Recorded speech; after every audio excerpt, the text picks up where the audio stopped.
তো দেখো আমি এখন যাচ্ছি ভেরিতে। তবে তোমাদের সাথে রোজ আমি শর্ট ভিডিও শেয়ার করি, তবে তাতে আমি সবকিছু দেখাতে পারি না। তাই আজ তোমাদেরকে বড় ভিডিওর মাধ্যমে সবকিছু দেখাবো। তবে তার জন্য তোমাদের সম্পূর্ণ ভিডিওটা দেখতে হবে। দেখো আমি কিন্তু রোজ এই রাস্তা দিয়েই ভেরিতে যাই, আর এটাই হলো সেই কলা বাগান। তো দেখো এত গরম, ভেরিতে যেতে গিয়ে আমার অবস্থা খারাপ হয়ে যাচ্ছে। তো এখন আমি ভাবছি মানে ভেরির ভিডিও ছাড়াও তোমাদের সাথে মানে আরো ভিডিও শেয়ার করব। মানে আমি সারাদিন যেগুলো করি, কারণ ভেরি থেকে আমাদের বাড়িটা অনেকটা দূরে, প্রায় 5 কিলোমিটার হয়ে যায়। তাই জন্য এখন ভাবছি তোমাদের সাথে মাঠ, ভেরি এসব ছাড়াও মানে আমি যেগুলো করি আর কি, বাকি কাজ, সেগুলো তোমাদের সাথে শেয়ার করব। আশা করি তোমাদের ভালো লাগবে সেগুলো। দেখো এই কাকু এখন মাথায় করে মাছের খাবার নিয়ে যাচ্ছে। আমার পেছনে এখন যে জায়গাটা দেখতে পাচ্ছি, এই জায়গাটা বর্ষার সময় মানে কেমন ডুবে গেছিল জানোই তো, কারণ আমি সেই ভিডিওগুলো পোস্ট করেছিলাম। এই যে পোস্টারটা আছে আর এই যে মানে নিচে ড্রেন টাইপের, তো আমরা এখান থেকে মানে এই পোস্টার আর এটা পুরো সমান সমান হয়ে গেছিল।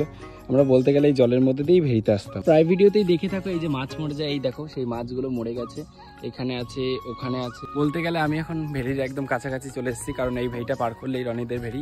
সমস্যাটা হলো আমার চোখে হঠাৎ করে কি হয়েছে, এই কলাপাতার একটা বাড়ি খেয়েছি, মানে কলাপাতার একটা ডান্টির বাড়ি খেয়েছি, তারপর থেকে আমার চোখটা মানে ব্যথা করছে আর চোখটা লাল হয়ে গেছে। তো 4-5 মাস ধরে আমি যে শর্ট ভিডিওগুলো দেখাই রনিদের ভেরি, এই সেই রনিদের ভেরি, দেখো এটা পুরোটাই হচ্ছে রনিদের ভেরি। তো সেই 4-5 মাস আগের থেকে আমি এখানেই ভিডিও বানাচ্ছি, মানে ভেরির ভিডিও, মাঠের ভিডিও।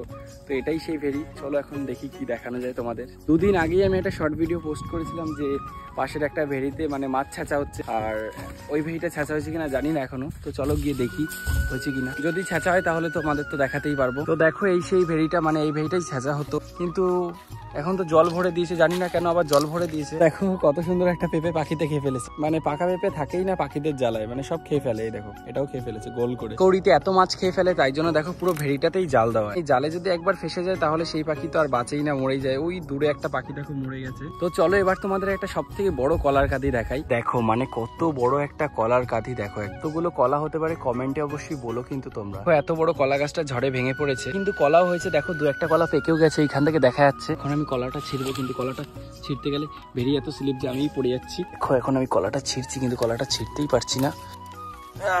বাবারে, তো দুটোই ছিঁড়তে পেরেছি, কারণ বেশি লাফালাফি করতে গেলে পুরো একদম পার ভেঙে পড়ে যাবো জলে। তো চলো দেখি এই দুটো কলার মধ্যে কোনটা পাকা সেটাই খাবো। আগের যে কলাটা ছিল ওটা একদমই কাঁচা, পারফেক্ট আছে এটা। তোমাদের হয়তো আজ আমি বেশি কিছু দেখাতে পারলাম না, কারণ এটা রনিদের ভেরি, তাই ওকে ছাড়া আমি এখানে কিছুই করতে পারবো না, মানে কোনো কিছু কাটা বা ছেঁড়া কিছুই করতে পারবো না। আমি চেষ্টা করবো পরদিন থেকে মানে হচ্ছে রনির সাথে এসে ভালো ভালো ভিডিও দেওয়ার, আর তার সাথে আমার ডেইলি লাইফস্টাইল ভিডিও শেয়ার করা। আশা করি তোমাদের এই ভিডিওটা ভালো লেগেছে। তো ভিডিওটা কেমন লাগলো অবশ্যই কমেন্ট করে জানিও, আর হ্যাঁ যেতে যেতে চ্যানেলটা কিন্তু সাবস্ক্রাইব করে দিও।